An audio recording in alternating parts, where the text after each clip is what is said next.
Welcome to That Backyard Property Podcast. I'm your host, Michael Killiner, and I'm a father, a husband, and a mortgage broker. Our goal is to inspire, educate, and empower people through property. Whether you're a first home buyer, whether you're looking to upgrade or downsize or invest in property, then we're here to help you. Each week we'll have a special guest that's an expert in their field, and they'll guide us through all of your questions that you might have, plus a lot of other information. So let's do this. Welcome back to another episode of That Backyard Property Podcast. And geez, I'm excited about today's guest. One of the most loyal and genuine people I've had the pleasure of knowing, and I've known for nearly 20 years, and is just a gentleman. Mr. Abs himself, Kiwi Homes, Curtis MacLean, welcome.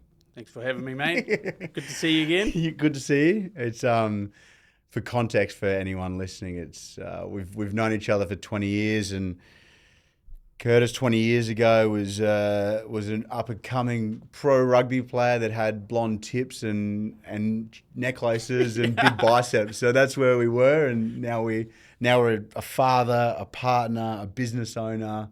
It's pretty cool. Yeah. Definitely a game changer. Once you get into adulthood, you got to step up away from that sort of lifestyle. Yeah. Yeah. It's I think the best part about knowing someone for a period of time is seeing their journey. Yeah. And like you've had a journey. Yeah. Like you've had a true journey. Yeah. And it certainly hasn't been all ups, and there's been downs, and it's pretty cool to see where you are now. Yeah. Thanks, mate. I appreciate it. Yeah. From going to the gym at PCYC to they had those days. Yeah. A few years ago now. Yeah, it felt a lifetime ago. So I usually start today off with talking about home. Yep. That's what the podcast is really about. Obviously property itself, but what's a home? What does home mean to you? You've lived in a few places. Yep. Whether home was with growing up in NZ, or whether home is what you're building now with two beautiful boys and a beautiful partner. What does home mean to you? Home for me is it's basically my safety net.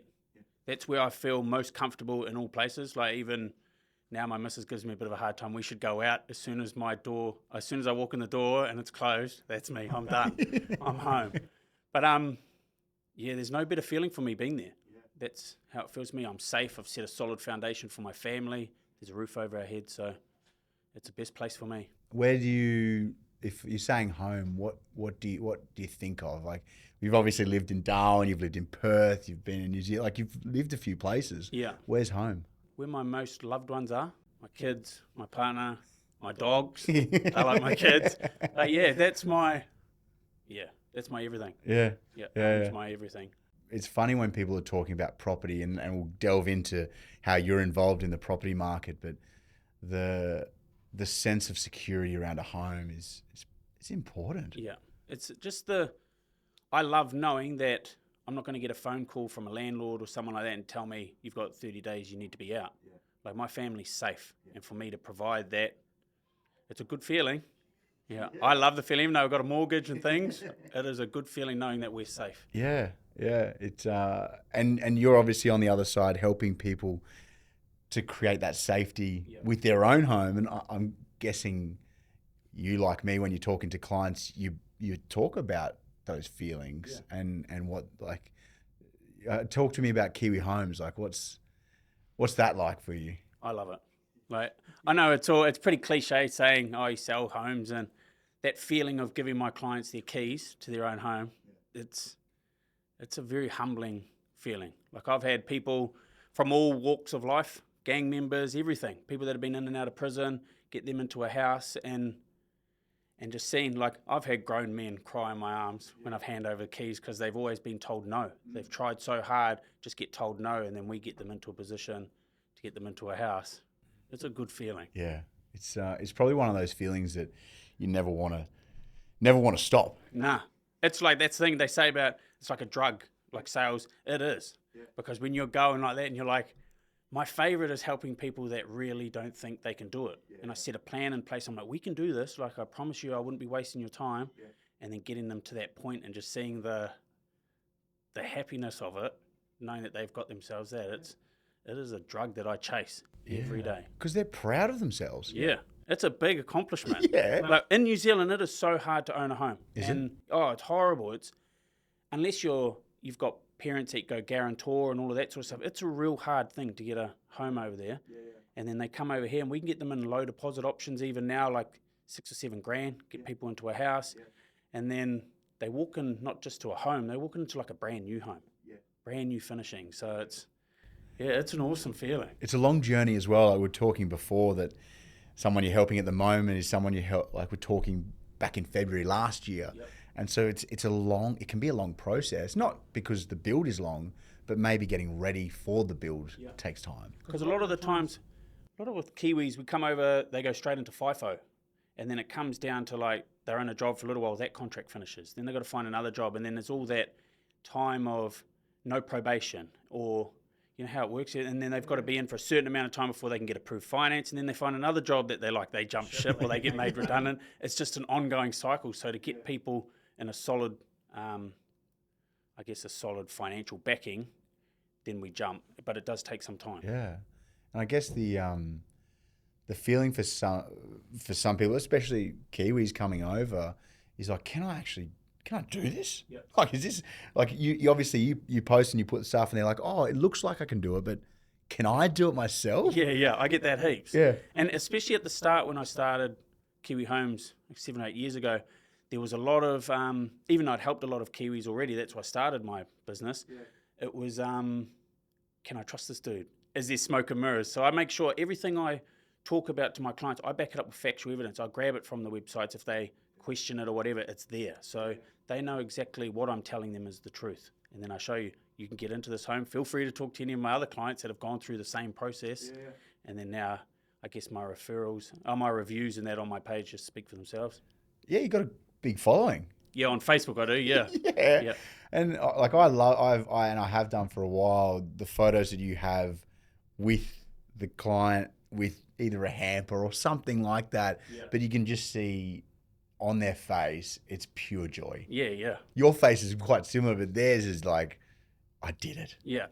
I've had tears with clients, Yeah. And it's the single parents, single dads or single mums, because I've been there, single dad. Yeah. And then I had to get my house again after my first relationship broke up with my eldest son's mother. Yep. Had to go through that again, and it's a real proud feeling knowing you can do it on your own. Yeah. And then I see these mums come in that have, they get it tough. And they got full-time custody of their kids or shared custody, whatever it may be, and then don't think they can get into a home. They get into a home, I'm like, you're a boss. Yeah. Like, and you did it. Yeah, you did it. Everyone says thank you to me, but I only guide you through the process. I'm like, you did this. And so finally I can pump their tires up because they've been kicked for so long. Yeah. Let's just get them back up and about.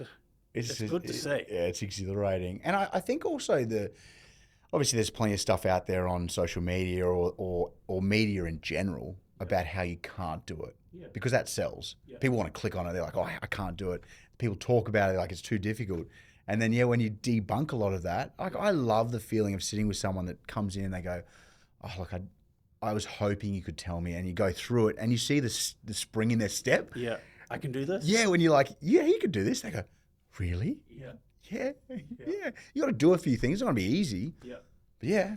That's the thing. It's the ones that I find the hardest clients to get through are the ones that can do it easy because they go and spend money, they tick things up because they can. Yeah. It's the ones where you put a plan in place. I'm like, you need to stick to this. They're the ones that do it get through. Yeah. And what are you seeing at the moment? Not predicting markets or anything like that, but what are you seeing in the Perth building sector at the moment? The inquiry is huge. Yeah. I get a lot of inquiry. Like I always say it to everyone, if there was a lot of land available, I'd be a multimillionaire with the way of my inquiry and stuff like that. But I'm lucky I kept a very good relationship with my land developers, even when it was busy and there was a lot of land. Yeah. A lot of consultants are rude to land agents and things like that, and they're now on the other side where they can't get blocks because of the way they spoke to land agents previously. They just get cut. No one wants to deal with them. So like I'm just a respectful person, treat people nicely, and then I get a lot of block opportunities. I'll get agents call me, I've got this block, have you got any people that may be ready for it? You're a genuine person. Like you are, and it comes out. Like you can see it in the way you're talking about these clients. So it makes sense. And like, actually, in terms of land, do you help people through that process? Yeah, absolutely.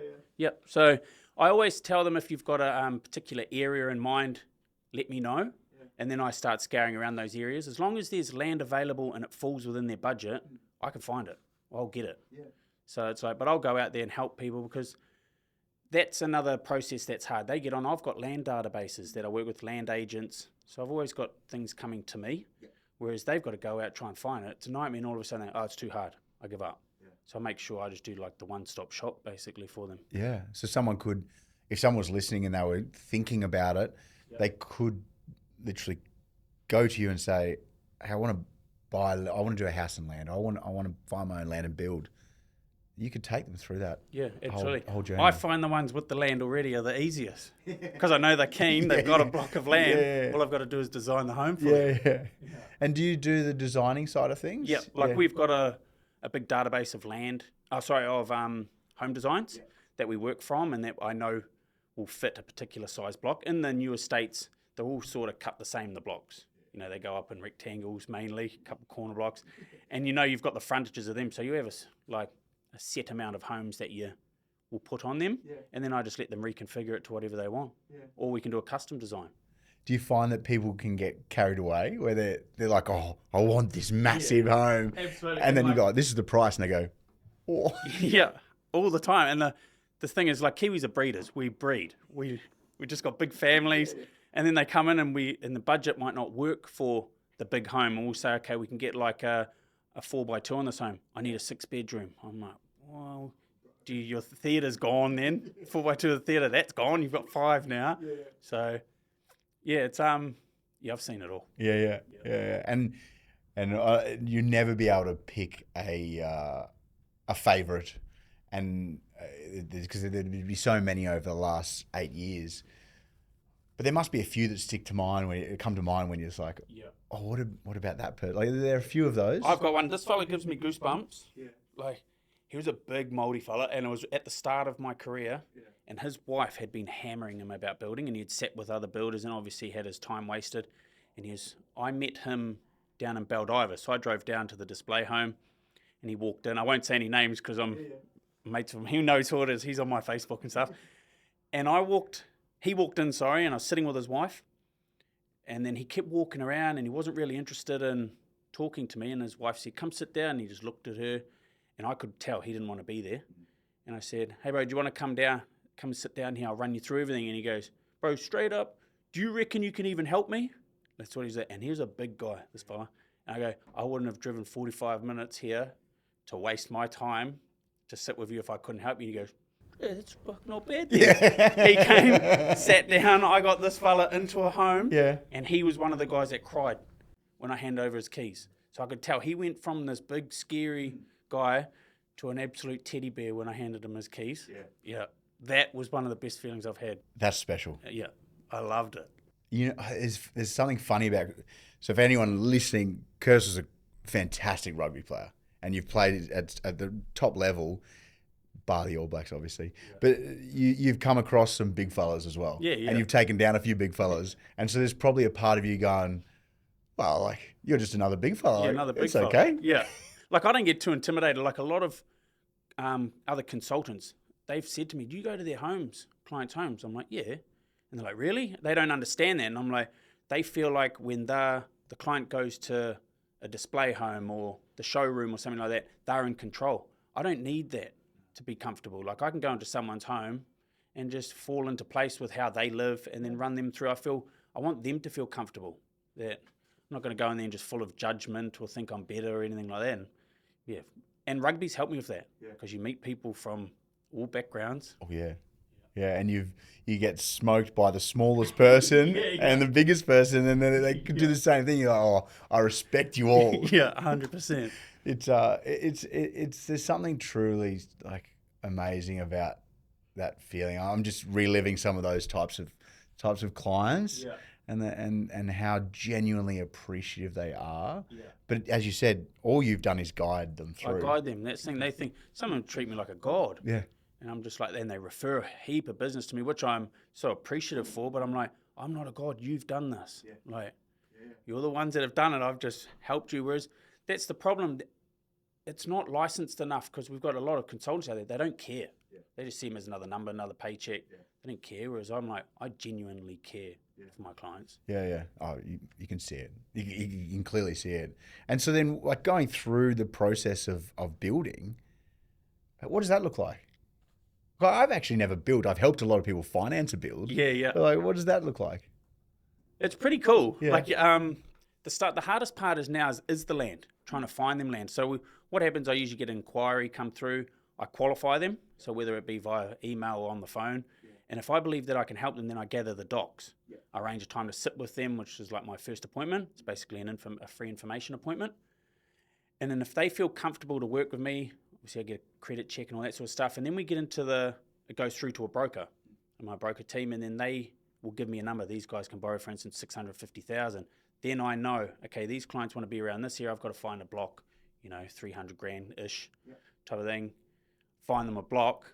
And I said this because the first thing people do is they'll go out and they see a house. I want this one. Yeah. I'm like, we've got to find out whether your budget can afford the land to have that and if house. it can fit on that land. If it can even fit. Yeah. So that's the process of how it works. Then I find the block and then I find the house. And I know if I find a block, the house designs that I've got, I can be like, they can get this house for this budget. Yeah. And I send it through them pretty quick. Yeah. And the only thing is, like, they've got to move fast at the moment. That's hard part. So, like, the finance and that can take a bit of time, but as soon as we get a block, it's like, you've got to go now or someone else is going to get it. Yeah. And then, so found the block is theirs. Yeah. What happens? Then I sit down and design a home with them. Yeah. So I'll show them design options, or we custom design what they want. And then, basically once they say, yep, this is what we want, I get it sent off for costing. Yeah. It comes back, make sure it falls within the budget. And then once they're there, they sign off on it and it goes through to my admin team. Yeah. And then there's building contracts. And then we get all that together. And then when we're ready to submit, like it's close to titles or we get access to the block for valuation, then she's all on then. Yeah. The hardest part is, say for instance, I get them a block and it's not titled for 6 months, is keeping them on track. Because we all know the 90 days beforehand. So I say, if you're having a punt, which is does my nut in the most, is the gambling side of things with clients. Yeah. You need to stop at least 92 days please. Before, please. I'm begging you. Yeah. Don't tick up a new car. It's just like, I kind of drill them now at the start. If you really want this, you have to keep it the same and build your deposit more. Yeah. You've got to keep for 90 days. For 90 days. Whatever you want. Like, please. It's not that much. Yeah, it's like when I feel like I'm like that. Your parents in the car when you get to a party. Be on your best behaviour. Yeah. That's what I feel like I'm with my clients sometimes. And then they've got the 90, like it's all gung ho. Slab goes down. Yeah. What happened? Like, slab's there, a bit of a slab party. Yeah. And then where to? And then it all just starts. Yeah. Well, they get passed on, so they go from me through finance. They do their pre-start. Then they'll go to, like, the client liaison takes care of a lot of things. Okay.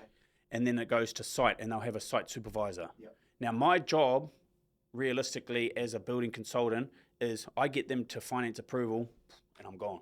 But I don't. Yeah. I make sure when they get to site that if they're not getting clear communication from their supervisor, they come back to me and I blanket everyone. Yeah. And a lot of the supervisors don't want to talk to me because they know when I'm talking to them, I'm asking what's going on. Yeah. So they make sure everything's on track. Yeah. And then, basically just goes through to the construction process. I always touch base, clients a couple of times during that process, ask how everything's going, and then I'll get a bit of a message saying practical completion's coming up, and then key handover. Key handover is my favourite part of my job. Everyone would think I'd be getting paid. Bro, key handover is the ultimate feeling for me. I'm like, yes, baby, let's go when I'm going in one of those. No, you put your polo on and you get that photo. Let's go. And then, like, you've been doing it so long, you must have had, maybe not must have, other people that you helped build 8 years ago that have come back and been like, can I go round two? Yeah, absolutely. Yeah. I've had people in there. One of the guys I handed over at Christmas, I actually helped him get into, he wanted to go rural build, and I don't do that far rural, so we did that. By the time, he still hasn't got his keys for that. I've already built him his investment, was what's supposed to be his investment. He's living in that now while he's waiting for the rural build. So these other builders have let him down. I had nothing to do with that, but it's just like he's come back, and then I've got other guys, that have already got their keys for their second builds. And I've got one family here, and it started a Māori family, and I've helped 6 of the siblings and cousins and everything build homes. Well, as you said, they're breeders. Yeah. And they're the best people. Like, Yeah. they're just like, I've got my cousin here, he might be able to help you. Oh, you've helped my brother, can you help me? Yeah. And it just goes. It's like a snowball Yeah, effect. And That's cool because you get to know everyone in the family. get to know everyone, but also there's no sales component to that. Yeah. Because the trust is there, Yeah. and it's just let's go through the process together. And that's how I say, like, your brother's been through this. Like, feel free to ask any questions because you see some of them get a bit like blasé, like, oh, that's sweet, bro. And I'm like, are you sure? Like, you make sure you're real happy with this. Yeah, bro, all good. You help my brother. Yeah. Well, like you've done the work. Yeah. You've already done it. Yeah. The build, as we were talking about earlier. Anyone that I've kind of sat down with earlier, they go, well, do I buy established or do I build? Yeah. And the biggest concern is, well, if I build, what's going to happen to me? Yeah. Obviously, there's builders that haven't made it through this period and have gone under or whatever. And there's also a page of shonky builders on Facebook, which, as I was saying, you haven't found yourself on there as a negative. Nah, not a negative. Not yet. I've had a good positive there. Someone asked if they built with me, and then the page erupted of good things. So I was like, that worked. And then as soon as I thanked everyone for putting my name out, I got bunted. Got punted from the page. And I tried to get in touch, and I found out they don't have building consultants or builders on there. I should have just kept my mouth shut. Yeah. No, you just got to change your name or go on your missus account. Yeah. But it's I just try to do the right thing, and then if I ended up on there for any reason, then I'd try and rectify that for sure. Yeah. Other people just don't care. I care. I'm like, takes one bad review and your business is shot. Yeah. You say 8 years of business, you worked so hard to get to this point in one. Yeah. You go, well, that's not fair. Yeah. Come on. Yeah, come on. I'd love, like, you've just welcomed a new person to this world. Yeah. Which, congratulations, is special. Yeah. You're fairly active on social media, so it's always cool to, I know we don't contact each other that much, but it's cool to see you grow. Talk to me about health and fitness, because it obviously plays a big part of your life now. Yeah. It always did, but now there's obviously a real determination to it. You're keeping yourself healthy, fit. How do you find the time for that? I just do it first thing in the morning. Yeah. I've said to my partner, because we met at the gym, my partner and I. Did you? Yeah. So she knows what it's like for me. I need it more for my mental than to try and look good. Yeah. It's to get in there because I've got a high stress job, family, like things that I just need to do in my life. So I'm like, all I ask for is 1 hour every morning to go to my boxing class, and then you can have me for the rest of the 24 hours. Yeah. So fitness has been big, but the biggest thing I did to better my life is I got sober 5 years ago. Yeah. So when I broke up with my first son's mother, I was like, no, I'm not pissing up anymore. I'm going to be the best dad I possibly can be. Yeah. And then I've just stuck to that ever since. And since I've done that, body's gotten better, mind's better, business is pumping. Yeah. And my current family life, I've never felt anything like it with someone. Like my partner's, she's sober as well. Yeah. And it's just, we have a real good life. Yeah. It takes a bit of courage. Yeah, it did for sure. It's hard because you know what it's like with rugby. It's you get on the piss every weekend. Yeah. It's just what you do. You play against each other, you smash each other, then you have beers after. Yeah. So it was hard, but it's I knew to better my life, I had to give it up because I wouldn't say I was nowhere near an alcoholic, but I was definitely a binge drinker. Yeah. Like as soon as the beer hit my lips, I was like, we're on. Yeah. So I just thought I won't do it, and then I tried. I'll go 3 months. That was my first initial thing in my head. And I was like, I got through there and I was like, right, I can do 6 months. Did 6 months and then I'll push for a year, and it's just carry on effect. Yeah. And now I wouldn't say I'm too scared to, but I've got too much to lose now. Like very good family, very good business, and if I bring the piss back in, something could go wrong. Yeah. So, and I'm guessing Monday-itis, like people getting worried about Monday, it just wouldn't happen given your frame of mind is fresh. Monday-itis is every day for me. That's every day. Like my phone goes 24, or no, I can't say 24/7 now because I've put notifications in place. Don't contact me after this time. But it's 7 days a week. Yeah. My phone's going. Yeah. People trying to get into a house. It's just my lifestyle now. So I couldn't imagine the feeling of being hungover on the couch and my phone's just constantly ringing. with kids. With kids. Yeah, and my missus everything. going, "What are you doing today?" I couldn't think of anything worse. Yeah, the anxiety would just be bro, yeah. pumping. Yeah. How, like, are you going to build the business? Are you going to grow the business? Like, what's the plan? Yeah, where there is plans in place at the moment. I get contacted often from interstate, people wanting to do it interstate, and then they'll say, "We don't trust people over here." It's the same as I've got. I've tried to look at reaching out, and then I've spoken to particular builders over there, and I don't have that trusting feeling, and I don't want to put my name behind something that goes wrong, and not just for my business here because it's good and it's up and about, but it's just so I can't have my name to something that's shit, basically. Yeah, absolutely. And it's just So will you get someone over? process. Like, would you get someone over east, or are you looking at helping investors from over east build here? I do that already. Okay. Yeah, so we do get investors from there. I've helped people still in New Zealand that are coming over, or a lot of clients that will fly to New Zealand from FIFO. They do FIFO from New Zealand, so I'll build their homes here, and then just know that they can get a transfer. We've got to just prove that they can get transfers from their business, and their houses are building or being handed over now. So there's a few Kiwis coming across still. Oh, mate, it's pumpy. I get ones, some of the cool stories too, I'll get ones that they'll say, "Hey, we're planning on moving over next year," or something like that, but they're not in the mines. And then they hit the shores. I'll sit down and have a first appointment with them, just run through how it all works. 6 months later, we're in the process. They get, like, even earlier, I get a couple of pay slips, get a block that's not ready for 6 months, and they're in the process, like, pretty much as soon as they've got a couple of pay slips. And I've been talking to them like a year or two ago while they're still in New Zealand. So I don't just brush anyone. So if they say, "Hey, we're thinking of coming over," I still give them the time of day because more than likely they're coming over because it's so hard back there. Yeah. You never know. But you've got your Australian citizenship now. Yeah. I'm guessing there's still an allegiance to the black jersey, not the gold jersey. Yeah. I've always said if the Wallabies are playing anyone but the All Blacks, I support them. We'll take that. Yeah. It was good to see the Aussie women get up here in Perth in the sevens. Yeah. I did, like, even though I was going for the Kiwis, I was happy that they won in their home ground. Oh, they're elite. Yeah. They're elite. But this country, I'll back this country to the death because it's given me a far better life. Like, even though I'm a Kiwi and I've been able to set up a Kiwi business, man, Australia is the best country. It's got so many opportunities. It's like the people are welcoming. Everyone might say, "Oh, they don't welcome very much." They welcome us. If you've got the same morals and same everything as other Australians, they welcome you. And it's the weather, the women. You only have to look at my missus. I've cracked it there. It's it's a beautiful country. I love it here. Yeah. Because when did you move across? I came over first in 2002 with my family. They had a business in Darwin, and I was there for a few years. And then I came down to Perth. I was here for might have been 3 or 4 years with the Western Force Academy. And then when my contract finished there, I went back to New Zealand. And I was back home for about 4 years. So I think I came back 2012, 2013, and I was like, "That's it, I'm here."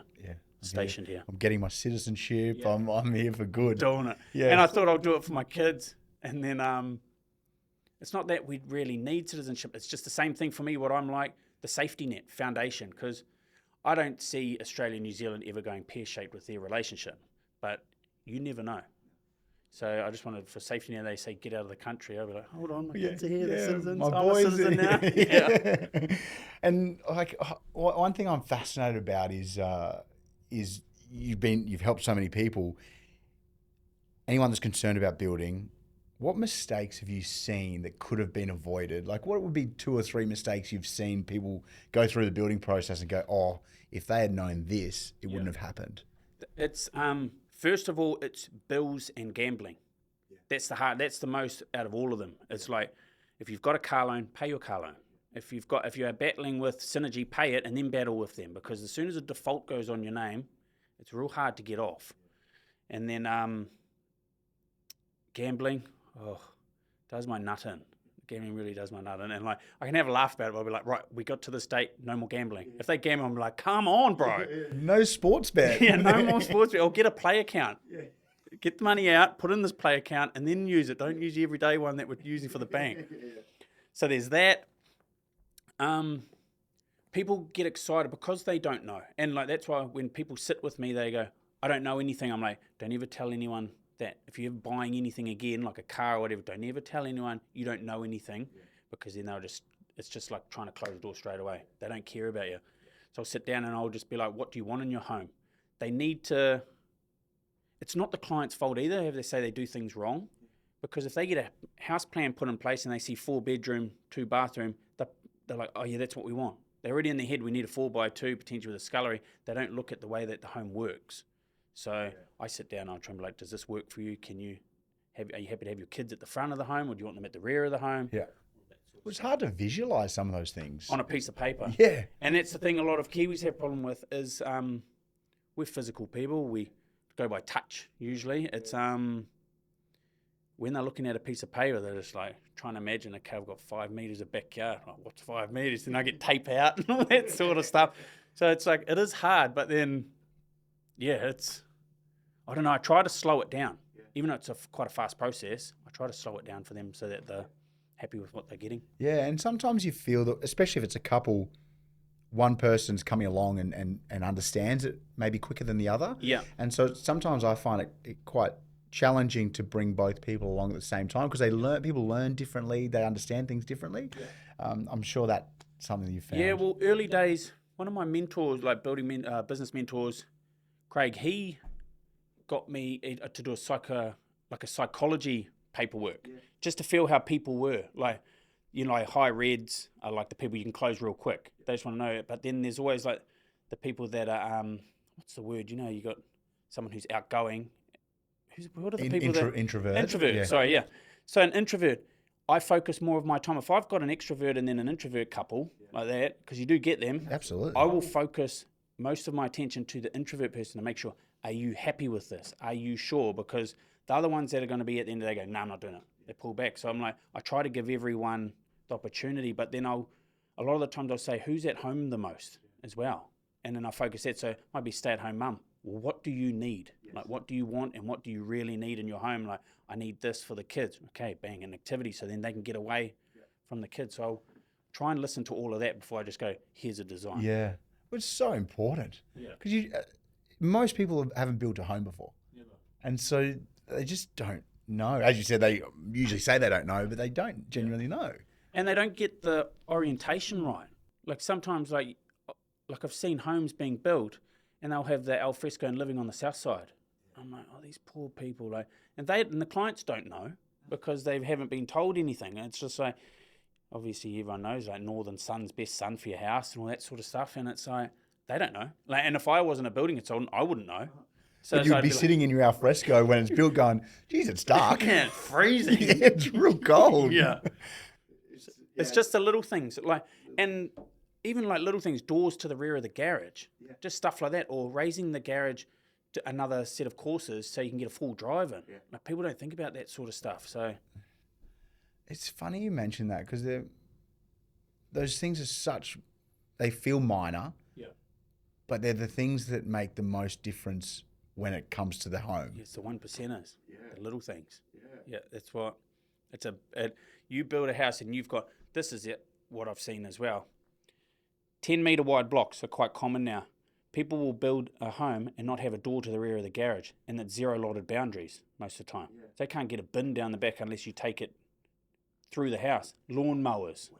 And everyone thinks, oh, I'll just get artificial grass. But I'm like, some people still want a bit of gardening. You've got to take your gardening stuff through your house. So it's like, it's the little things like door to the rear. Like, simple, cost $500 type of thing. And they're not told about it. And it's hard when you're going $500, because $500 is a lot of money. You're not going to go out tomorrow and spend $500. Yeah. But when you're living in the home every day for 10 years, that $500 is worth it. Yeah, absolutely. Yeah.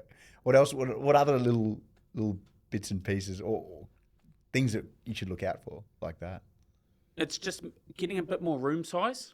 What I find as well, because it's not like back in the days. Like you get a house that have like bedroom size of 2.7. So then you sleep in your bedroom back then. Now people are in their bedrooms. They've got their electronics and they enjoy being in their rooms. I don't know. Raised ceilings is always good to have a fair bit of extra light coming into the home. It's always good. And if you've got a smaller style home, but you can raise the ceilings, makes your house feel bigger. Always feels bigger. It also allows you, if you're particularly from Darwin or NT or Queensland, to have fans. Yeah. And that you need, after you've lived in Darwin, it becomes a habit. Yeah. Like, it's too quiet in here. Turn the fan on. Turn the fan on. Yeah. As soon as we moved into our place, it was like, all right, where's the fans going? Yeah, I've got fans in mine straight in there. Do you see people putting fans in, or is that just still not very... No, it's not a huge... It's a Darwin thing. Yeah. Big time Darwin turn thing. it on. Yeah. It's aircon here for my clients. It'll be like, bro, I got aircon, eh? Like, it's one of the... I don't care what my house looks like. I've got to make sure I got aircon. I've had that heaps. I'm like, yeah, I'll get aircon. Yeah, mate, especially when it's 30, 37, 38 degrees. I get it, but I still need that... Yeah. I've really enjoyed the chat. What I really like, the last part about where I kind of take this chat, which is the bit that I'm probably the most excited for you, is about how proud people can be of themselves through professional or personal. Yeah. Tell me, like, 1, 2, 3 things. Like, what are you most proud of? If I was to say professionally or personally or both, what springs to mind? First thing is I'm helping people. Like, I'm helping a lot of people, dozens of people every year get into homes. And for me, I sleep well at night knowing that I'm helping people. I think of kids heaps. Like, I'm helping little kids go to bed in a safe house with their parents. Like, I don't know what it's like behind closed doors, but I feel like I've built them a very solid, strong home that they're safe. No one's kicking them out. Like, for me, that's a cool feeling. Yeah. I've the funny part of, like, my job that I do love is I'll go to a music concert, and if it's a New Zealand band or something, I'll be walking through, yo, Mr. Kiwi Homes. Like, I get that, oh, bro, you're Kiwi Homes. And I'm like, I enjoy that. I have a good laugh with those fellas. But actually, on that, are you going to Fat Freddy's drop in a couple of weeks? I didn't even know they were coming. I know 660's coming in April. I've got tickets for that. I'm pretty sure Fat Freddy's are coming I'll too. probably go to Fat Freddy's. I like them. Yeah. Oi, Mr. Kiwi Homes. Yeah, Mr. Kiwi Homes. Oh, it's funny. My missus always laughs. There you go. Some more fans. So good. Yeah, and they take the piss. Yeah. Wait, why aren't you selling home? Why are you here? You should be selling people houses. I'm selling them. Don't worry. Yeah. Handing out my card. What else is there? What else are you proud of? Just the environment I've built. Like, the helping people is huge for me. It's a very high stressful job that I've got because I don't just sign them up and see you later. I'll see it all the way through until they pick up their keys. But I don't know. I love it. And being respected for me is huge because I give respect to people, and it's like when I'm getting it back like that, I love it. Yeah, it's important. Yeah. Have you found your rugby career has helped with meeting people, dealing with people, interacting with people? Like, has rugby helped with that? Especially with when the going gets tough. Like, I never was one to just drop my head. If we're losing or getting pumped, I'm getting smoked or whatever, I'm not one to just sook about it. I'm like, right, we got to go. Well, you played for the NT, so we had a few defeats. Yeah. And Basie here, we were going good for years. We won the premiership, and then we just started getting pumped all the time. I never just dropped my lip, and that's it. I always put in the effort, and it's like, when the going gets tough, and it does, it goes around. Like, at the moment, it's going real good for the last few years. It'll get tough again. And you just get stuck in. And rugby's taught me that. You get smoked, get back up, you go again. Yeah, and probably the family part to it. Yeah, and it's all, everyone really, like, no matter what their background is, they want to better their lives. Yeah, you get some mongrels out there, but the majority of people want to better themselves, and the ones that are speaking with me, I know are trying to better their lives. So it's like, I'm going to do it. I'm going to help as much as I can. And you do. Yeah. And you do. I know. Yeah. Oh, mate, thank you so much for coming in today. I know there was a tinge of nerves before coming in, which I've never seen from you, but thank you for coming in. Thanks for sharing. Thanks for being open, honest, and I can't wait for people to listen to this. And if you are thinking of building a home or thinking about going through the process, then reach out to Kurt. He clearly knows his stuff, and he'll look after you. So, and you don't have to be a Kiwi. That was going to be a question, actually. No, I'll help everyone. Yeah. But I appreciate you having me on. Yeah. Like, it's good. I was a little bit nervous, but it's like anything, you just have a go. Oh, you get stuck in, right? Yeah. It's yeah. Awesome. Thanks, mate. Thank you so much for listening and being a part of our community at That Backyard Property Podcast. We would love it if you could like, comment, or even share with a family member or a friend that might get something useful from today's episode. We can't wait to see you again next Tuesday.